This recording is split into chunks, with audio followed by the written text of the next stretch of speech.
Shalom, brothers and sisters. Good morning to you all. Shabbat shalom. I wanted to come before you this morning to share a beautiful testimony, and it's the reason why um, entitled this message as it relates to the other nations and why we should not hate other nations just based off of the fact that they're not us.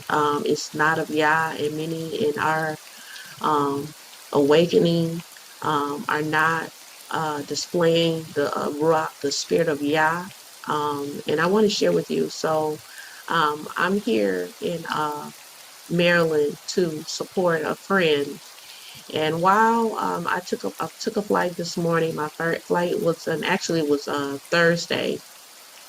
I arrived on Thursday, 2 days ago. My flight was scheduled to leave at 7:05 in the morning. My best friend Prina dropped me off at the airport. When I got to the airport, I got there to only find out that my flight had been canceled. Okay, they've been canceling a lot of flights because they don't have the staff. So I was sorely disappointed. My flight was canceled, but I was annoyed because I did not get a notification on my phone, no email, no nothing. It was just canceled, and I didn't find out until I actually got there to get, print out my boarding pass and everything.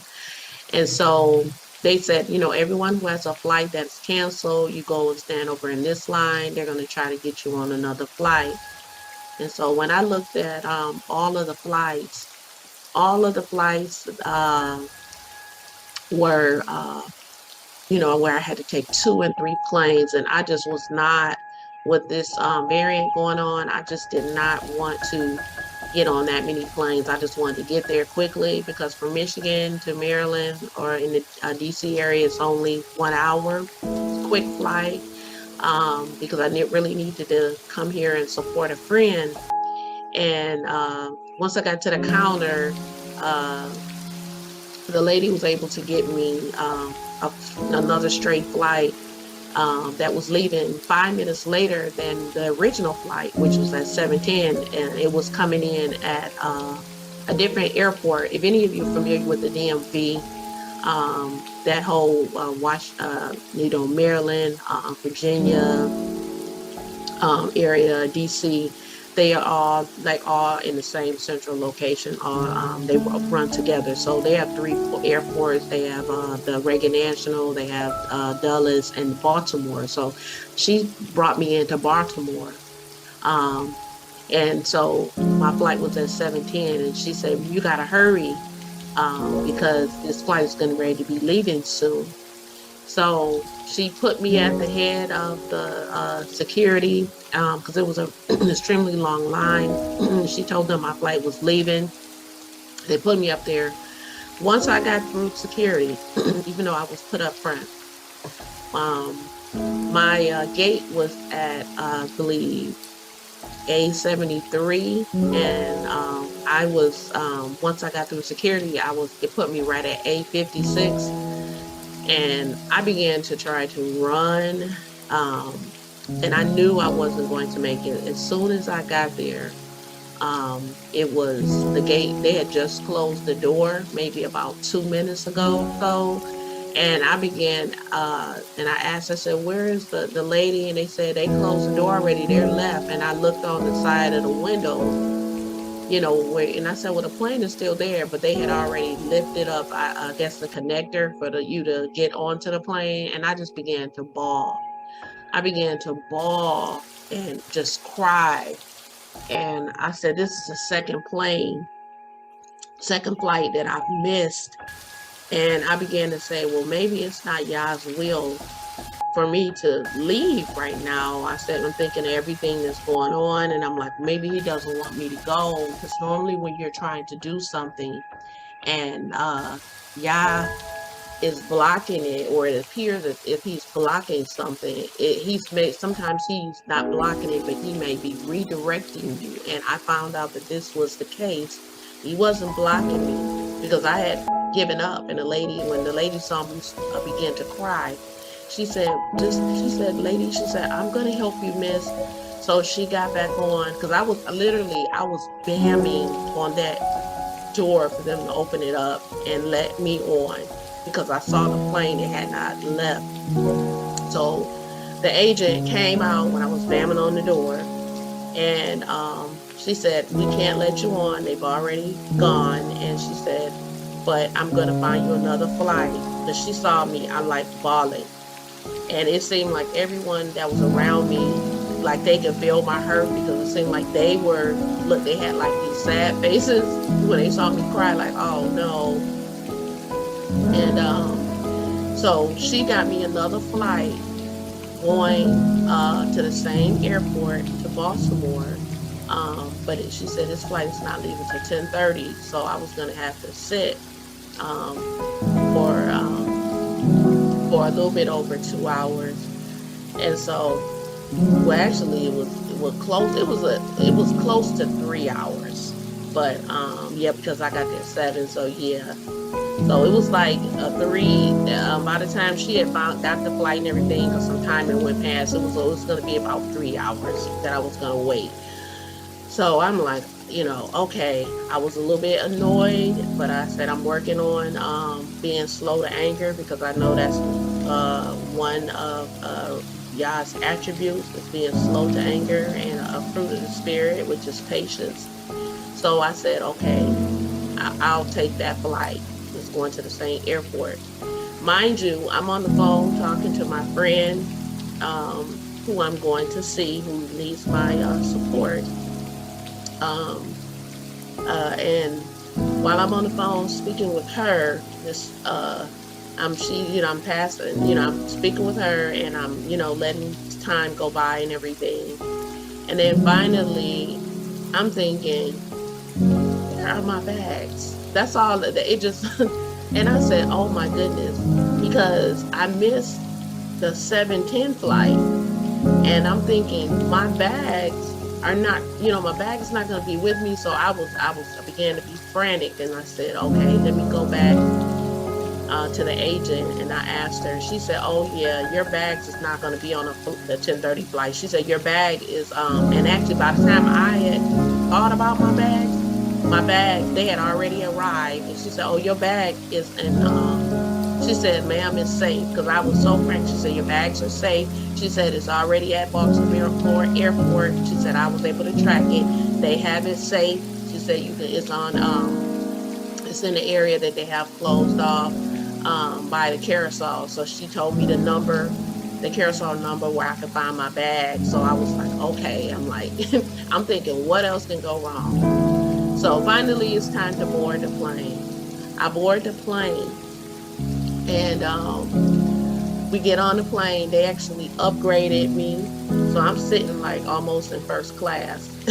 Okay, I have, so much leg room, and this is probably the most room, even more room than first class. I'm sitting, I think it's comfort, and I'm sitting right behind first class. And so when I get on the plane, everyone's on the plane, and then just before we were scheduled to take off, the pilot comes out, and I'm thinking, oh, he said, we have a problem. And I'm thinking, oh no.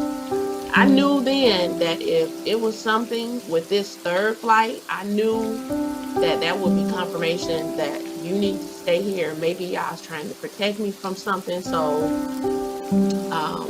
I said, okay, I'm going to go ahead and just see what he's going to say. He said, well, we seem to be overweight. The plane is overweight.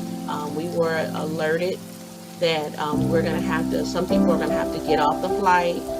And they said 2 people are going to have to get off the flight and load the baggage. They said if no one is willing to get off the flight, then we're going to have to take a lot of the baggage off, and we'll ship it to you, but we're not going to be able to move unless, 2 people. And they said what we're willing to do is, if 2 people are willing to take a later flight today, which is at 4 o'clock, then we're going to give you a $400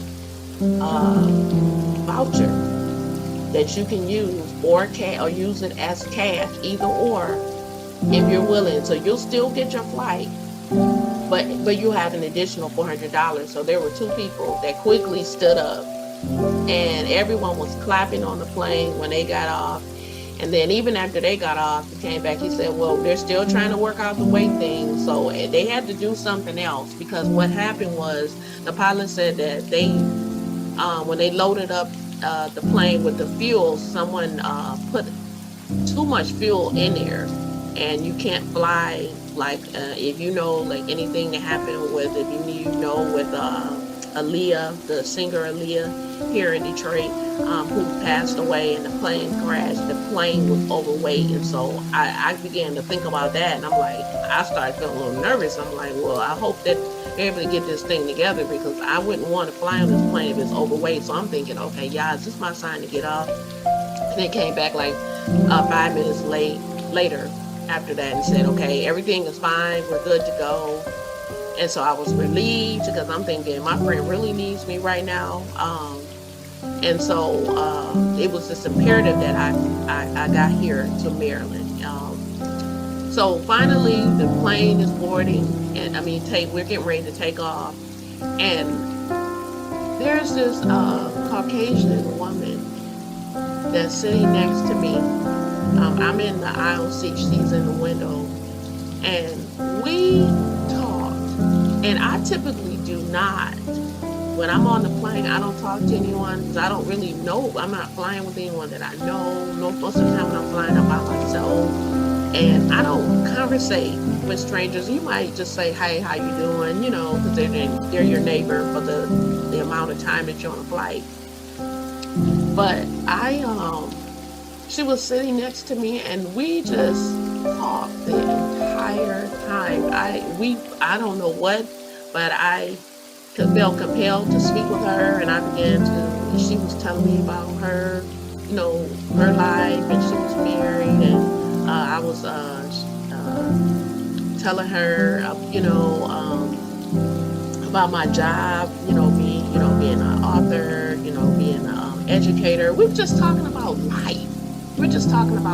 And she was asking me who did I know here, and I told her I have family here in Maryland. Actually, I have family in Maryland, DC, and Virginia, but I was coming to Maryland, and I said I have family here, and I said I'm coming to support a sister of mine who really needs my support. And I began to share some of the story with her, and I don't know why. And this woman, I felt some kind of connection. It's almost like I had a really, good relationship with my grandmother, my mom's mother. We were so close, and it kind of felt like that. And we were talking, and then once the flight stopped, and then we finally got to our destination at the Baltimore airport. And I remember a friend of mine before telling me that you're not able to catch an Uber. For whatever reason, the Uber no longer come to the area where I was going to be. And they said they stopped, coming here, because it was about 45 to 50 minutes away. Okay, close to an hour drive from the airport. So I'm just telling her this, and I said, she said, well, where's your friend? I said, well, she's nursing a baby. She just had a baby, and she's breastfeeding. And I said, I'm not sure if she's going to be able to come and get me. I said, she told me if I can't get an Uber to call her. I said, but so she said, well, if you don't mind, she said, she asked me what area I was going in. She said, I live 4 miles away. She said, that's on my way. She said, I know we just met, but if you don't mind, she said, I can make sure that you get to the hotel safely. And I said, and I would never, hear me, I'm one of the most conscious, I would never take a ride from strangers. I always teach my students stranger danger, like never. And especially with the human trafficking that's going on and everything, I would never ever do anything like that. But I felt a connection with this Caucasian woman, the older Caucasian woman, looked like she was in her late 60s. And so she said, let me call my husband and see if it's okay, because we have a truck. And she called him. She said, babe, we just landed. She said, I have someone that I met here that I've been talking to on the plane. And he said, do you think we could drop her off at the hotel? It's on our way. And her husband said, yeah, we can, no problem. So when we walked together all the way to the baggage claim and got our bags, and mind you, they had mine already up front because it had already been there hours before on the second flight that I missed. And so we walked where you can do pickup, and her husband, he had a truck he had just pulled up, had a nice huge truck. Apparently they had a dog, a puppy, because there was a seat with a towel for that dog to sit when the dog would ride. And she said, well, if you don't mind dog hair or dog, I said, no, that's okay. I said, I'm fine. It doesn't matter. And I said, well, I can, give you some gas. She said, no, you don't have to give me anything. And the husband, when he came, he had a huge smile on his face. It was like he was picking me up as a family member, as a daughter. That's what it appeared to be to me. That's the feeling, because I have the spirit of discernment and knowledge, and I can discern the spirits. And it was like a peace that came over me. And he smiled. He had a huge smile on his face, like he knew me. He said, hi, how are you? And I said, I'm great. How are you? And I said, thank you so much he said, oh, no problem. And he picked up my suitcase, put my suitcase in the back. His wife sat in the front seat. I sat in the back behind him, because the seat where the area where the dog sit was on the opposite side. So we're riding and we're talking the entire time, as if I felt like they were my family members, like they were my grandmother and grandfather the whole time. Then there was a pit stop. He said, well, I have to use the bathroom. So he stopped, and as he stopped, for a moment, I got a little nervous, and I'm like, well, he's stopping. I'm thinking, I'm hoping this is not no human trafficking, like someone, pick me. But then he came back in the car, and then we started driving. And it was about a good 50 minutes before I got to the hotel. It was close to an hour.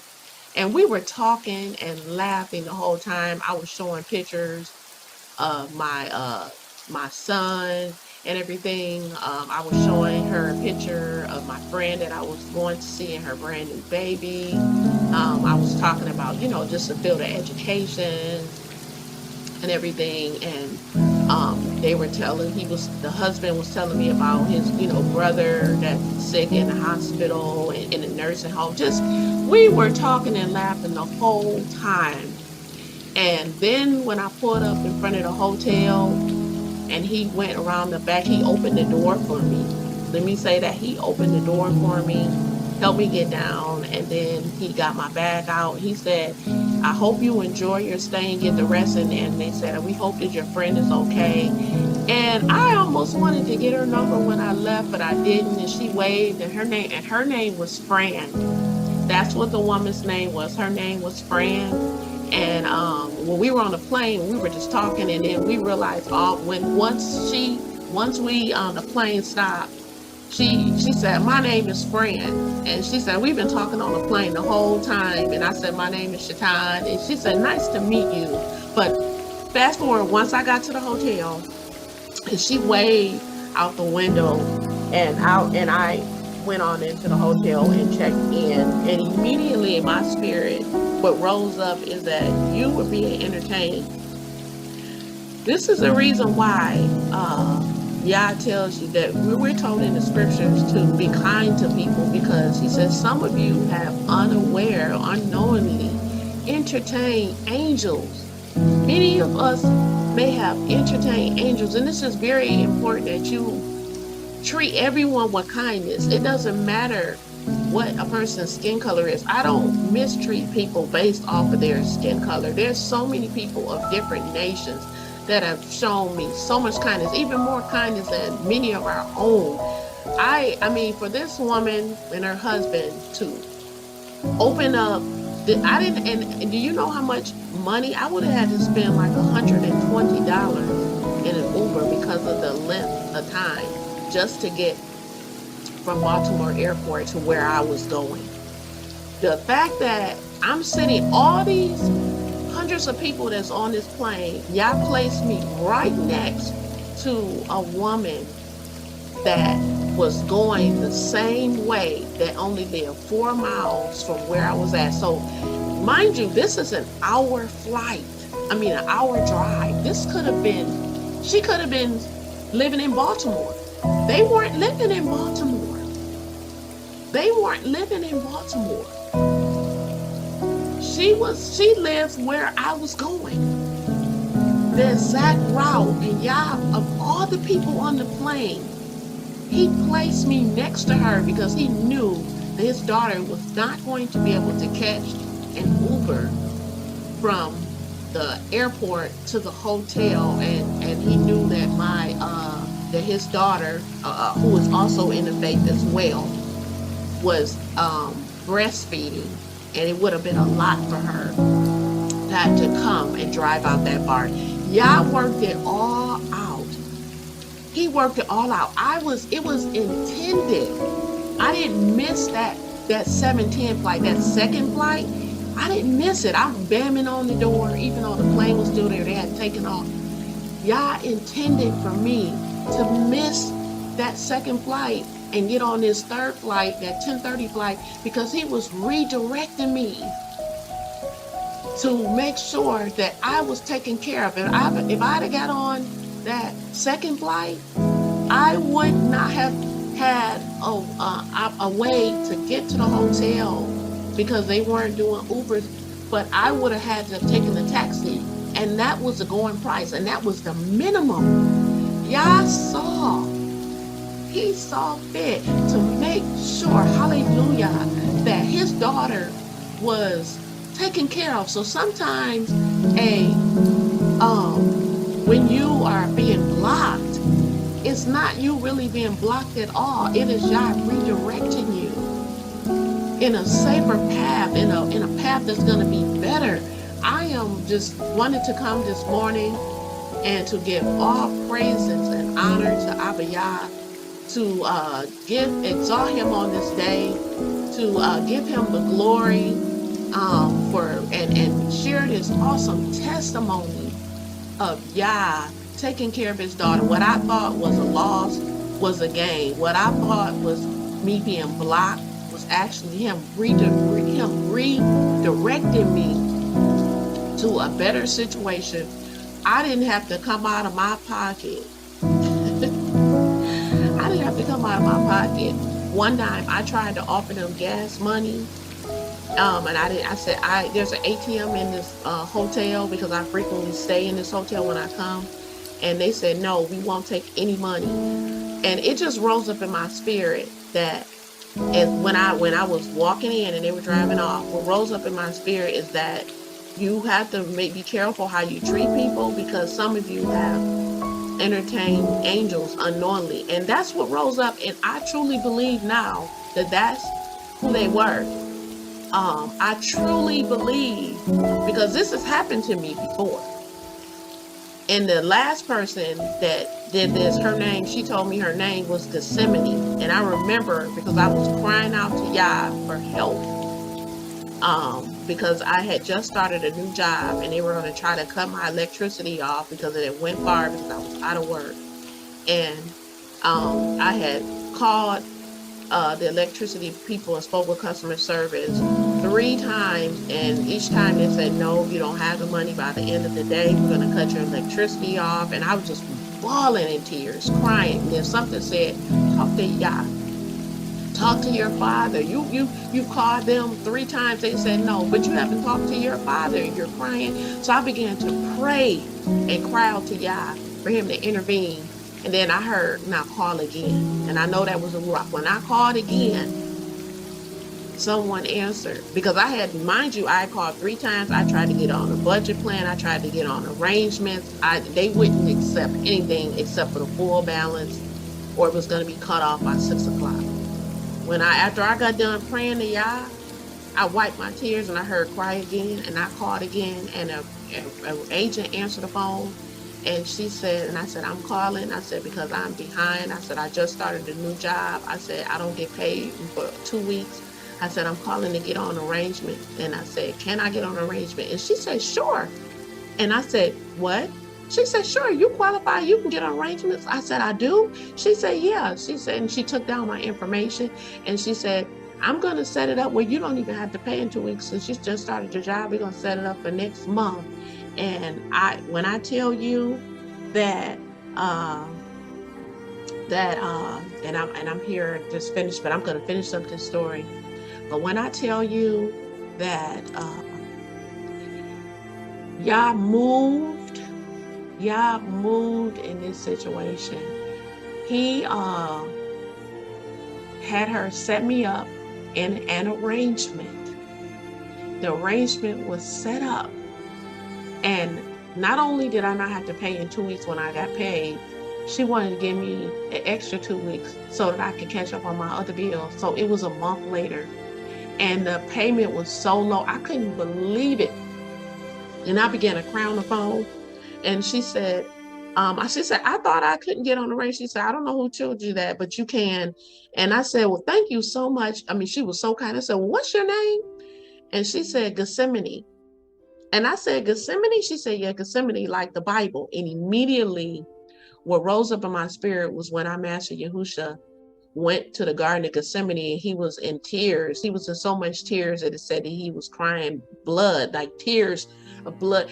And he was crying out to the Father, but he was in agony because he knew he was going to have to go to be crucified. But he said, Father, not my will and yours. He said, if you can take this cup away, take it. But if not my will, your will. And I remember him going into the Garden of Gethsemane in the scriptures to pray. And I was in such agony, and I was praying, and that's what came. And I said, Gethsemane. And when I called back, because I wanted to give her, a good customer review, and I called, and they said, we don't have anybody here named Gethsemane. I said, what? I said, I just spoke with her. They said, I'm sorry, ma'am, we don't have anyone here named Gethsemane. And I knew at that moment. And so my message today is to those of you who are awakened in Israel. We know what the enemy has done. We know what the other nations have done. We know, but everyone cannot be lumped up, just as they lump us all up into one. We cannot do this. We cannot have hatred towards people for no reason and just off of skin color. Yah's reason for dealing with our enemies has absolutely nothing to do with skin color. Yah's reason for, even in the scriptures, if you have not checked out our message on the Gentile nations, it is actually, when you go onto our video channel, it is the one that is featured. Watch it. It is very long. You probably have to take breaks because it was 4 hours. But Yah poured into me into this scripture. Okay, we were called, according to Isaiah, I think 42:6, with a purpose. Israel, his chosen people. Our purpose was for us first to be a covenant people to Yah, and then to be a light unto the Gentile nations. Okay, Isaiah 42:6, Yah said, O Israel, I have called you for a purpose. What was that purpose? He reveals it in Isaiah 42:6. He said, the first is for you to be a covenant people. We're supposed to be a covenant people. We're supposed to be like Yah. Where Yah's dealing with the nations had nothing to do with their skin color or hating nations of people. Because Israel has always dealt with other nations. Other nations have always dwelt with us. In the wilderness, there were a multitude of nations. He's always dealt with other nations, and he did not have hatred towards them because they were not us. He said in Isaiah 42:6 that you were called for a purpose. And that first purpose was to be a covenant people to him, to exhibit his characteristics, his attributes, his the fruits of the Spirit, what his name means according to Exodus 34, being merciful, being gracious, showing loving kindness, being able to show others truth and love and goodness, to be forbearing with others. and to be forgiving and to be patient. This is Yah's name. Okay, Yah's name is more than just a pronunciation. It's about who he is. He revealed when his name, he called out his name twice in Exodus 34, when he revealed himself to Moses. And he called out his name, and then he began to call out all the attributes, everything that his name means, who he is. We are to be the same in the earth. How can you be a light to someone when all you do is bring darkness? You can't be a light when you're fighting against someone, when you're showing hatred based off of skin color. Y'all even telling us to stay away from the other nations had nothing to do with skin color. He told us to stay away from 7 specific nations because he knew that they were going to turn our hearts away from him because they were pagan. Yah is about covenant, and he does not want anyone, and there are many that are in Israel that are turning people away because of their lack of love, their lack of their ability to show mercy, even though he showed mercy. Yah is all about covenant, and we were supposed to be his covenant people, that through us, the other nations would be blessed. They would see us, how we're walking with our Almighty One, and because of that, how we're blessed, and they would come to know him, know who he is through us. We're to be a light. And this Caucasian older couple, the husband and wife, they showed me so much loving kindness. I literally felt like they were my relatives, and it just rose up in my spirit that I was being entertained by angels. Yah saw fit. Everything worked out for my good. It took 3 flights, but Yah worked it out because I was meant, just like he said with the Samaritan woman, that it was meant that he go through that town to see her. See, she was in a Gentile town, but her forefathers, if you read further, because they say the servant, she was a Samaritan, she was a Gentile. No, that was her location. She was an Israelite. That's why he said it is necessary for me to go to this Samaritan woman. She believed, and through the mouth of a woman and her testimony, all the people of the city believed in Yahusha and accepted him through her testimony. It was necessary. Okay, she said our forefather Jacob. She made it known who her forefather was, Jacob. There's many things that our people do not understand about the Gentiles. Okay, and this is the reason why Yah led me to do this teaching. Maybe I will put the link directly under this video so you don't have to search for it and pin. Please do not come on my videos with hatred towards other nations, because I'm going to delete your comments and block you. We do not tolerate that on this channel. Anyone has a right to salvation. Yes, we are his chosen people. Yes, we are. But salvation is also to other nations, and he is not calling for us to walk in hatred and to be unloving. Yeah, there are a lot of other people or other nations who are racist and who hate us, and we know who they are that's going on in the earth. Yah knows who they are, but we need to be able to show the love of Yah. If we're in covenant with him, then be a covenant people and be a light to the other nations. Yah told me years ago, you catch more flies with honey than vinegar. Many of you are throwing vinegar and you think that you're going to show anyone the love of Yah. They can't see Yah in you because you have no spirit. You don't have the ruach. You have the letter. Many of you are just like the Pharisees. Do not be a Pharisee. Okay? Stop concentrating on, he getting ready to destroy our enemies. Concentrate on working out your salvation. This is not the time to concentrate on what Yah's going to do with other people. It is time to work out your salvation with fear and tremble. It's time to test yourself to see if you are in the faith. It is time to examine yourself. It is time to consecrate yourself and to be holy, because without holiness, no man will see the kingdom of Yah. Stop worrying about the other nations. Show love. Be able to show love of who you are. If we're covenant people, our purpose is to be a light, and that's what I plan on being. Stop walking around worrying about who with who, and worry about, am I saved? If I die tonight, will I bust hell wide open? Worry about that. So this is my message. Stop oppressing Gentile nations. be able to show the fruits of the Spirit, be able to be a covenant. You might be able to draw someone unto Yah because of who you are and them seeing who you are. Yah is love. Okay, he says, if you love me, keep my commandments. This is what he told us, Isaiah 42:6. And so I love you all with the love of Yah and our Master Yahushua Mashiach. Shalom.